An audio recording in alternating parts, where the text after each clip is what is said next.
Hello everyone, Ash here, and tonight I start my countdown of my top 30 favorite films of all time.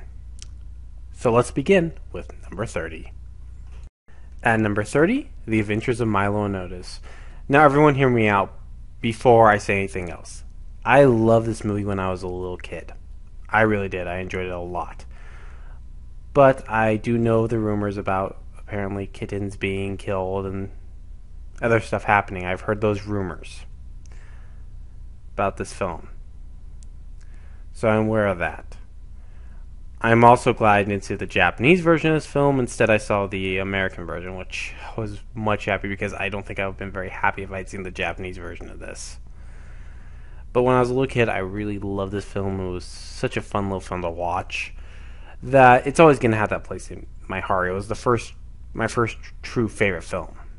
So it will always have that place in my heart. So at number 30, The Adventures of Milo and Otis. Next, number 29, Metal, A Headbanger's Journey. Now, I'm not a big fan of documentaries. Most of the time they're so one-sided it's fucking laughable. And most documentary filmmakers are just a bunch of douchebags. So, no, I don't like documentaries. But this one, I love. This is a great documentary on heavy metal music. The person who does this documentary does a great job. He interviews fans, he interviews musicians. It's one of the best documentaries I've ever seen. And I really loved it, partially because I'm a heavy metal fan, and it really was a good one. I recommend anyone who loves heavy metal music, check out this documentary. You won't be disappointed. So at number 29, Metal, A Headbanger's Journey. At number 28, The Hangover. I love this comedy. It's just too funny. Too many funny moments. I literally laughed from beginning to end. Just could not stop laughing from how funny it was. Just some of the stuff you saw in this film. Even in the beginning when you saw the whole place destroyed, you're just like, what the fuck happened? Then they have a fucking police car. They're driving around in a stolen police car, which is great. With a baby, which was even funnier. They had a baby with them. Oh, it's just too funny. It's just too funny. A lot of that film was just way too funny, and I absolutely love The Hangover. It's one film I can just sit back and laugh my ass off. So at number 28, The Hangover. At number 27, The Boondock Saints 2, All Saints Day. This was a surprisingly good sequel. I mean, it was really good. A lot of it was just well done. There was a lot here I liked. I liked the story in this one. I also like the dream sequence they have when they meet Rocco. That was a scene I really enjoyed. However, I will say this one thing. It's not anywhere near the level of the first film. But still a great film. It's still one I really enjoyed. So at number 27, The Boondock Saints 2, All Saints Day. Number 26, From Dusk Till Dawn. This is one of those crazy, over-the-top action films that I really get a kick out watching. It's so much fun to watch. Starts off as a hostage situation, then goes into a fucking vampire fight. It's absolutely crazy. It's one of those really crazy films I just love. George Clooney does such a great job here. He's so awesome in this film. So is Quentin Tarantino. They do such a good job in this movie. Yeah, it's a great film to sit back and just enjoy. It's one of those great campy, corny films. So at number 26, From Dusk Till Dawn. At number 25, The Secret World of Arrietty. Now, this year everyone said that The Avengers or The Amazing Spider-Man or The Dark Knight Rises, that those were the best films of the year. No, The Secret World of Arrietty is the best film of the year. First and foremost, the story is really well done here. I really enjoyed the story. I love the animation. It's got great animation in it as well. And this is one of my favorite Studio Ghibli films. One of my 3 favorites. The other 2 are going to be on this list as well, but this is one of them. I love this movie. It's a great movie to watch from beginning to end. Disney did a great job with it, dubbing it. So, at number 25, The Secret World of Arrietty. Number 24, Who Framed Roger Rabbit. First, I just recently rewatched this film, and one of the things I liked was the interaction with the cartoon characters and the actors. They did a great job with that.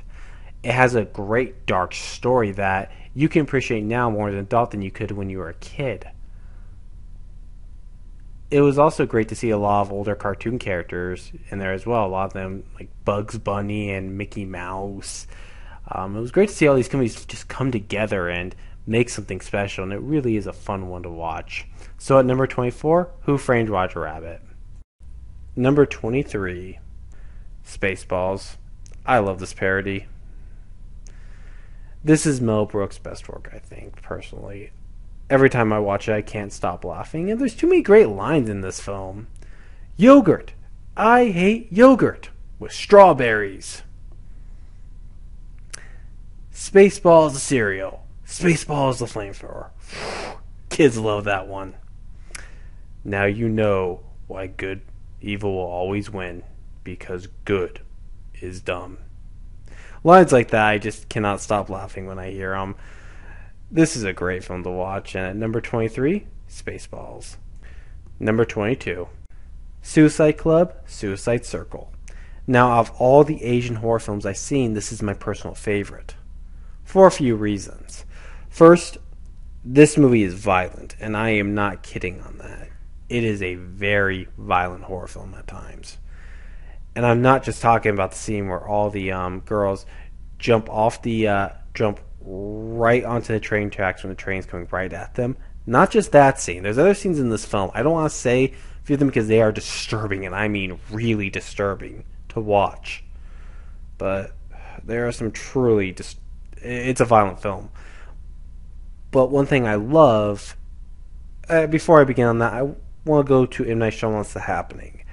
Everyone's seen that film. Everyone knows how when they commit suicide, they start repeating themselves and they just kill themselves, which I didn't like. I thought that was a stupid thing. And the plants are killing them.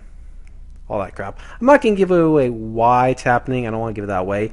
But what's creepy is the way how normal the kids talk when they're about to kill themselves. How normal all the people talk when they're about to do it. It's creepy, just the fact they're all talking so normal. It's like, oh, hey, man, you want to do a Suicide Club? Yeah, that sounds great, man. Yeah, how's it going? That's good. Let's do a Suicide Club. They talk like that, and it's just creepy. I just really was uneasy with them talking that way. So, at number 22, Suicide Club, Suicide Circle. Number 21, First Blood. Now, this is a great action drama.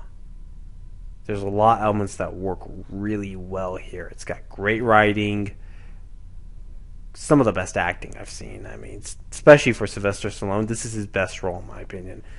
Not Rocky, First Blood. He does an amazing job here, especially at the ending. The ending is just incredible what he pulls off. Sylvester Stallone is such a great actor when he's given that right role, and here he was at his best. I loved him in First Blood.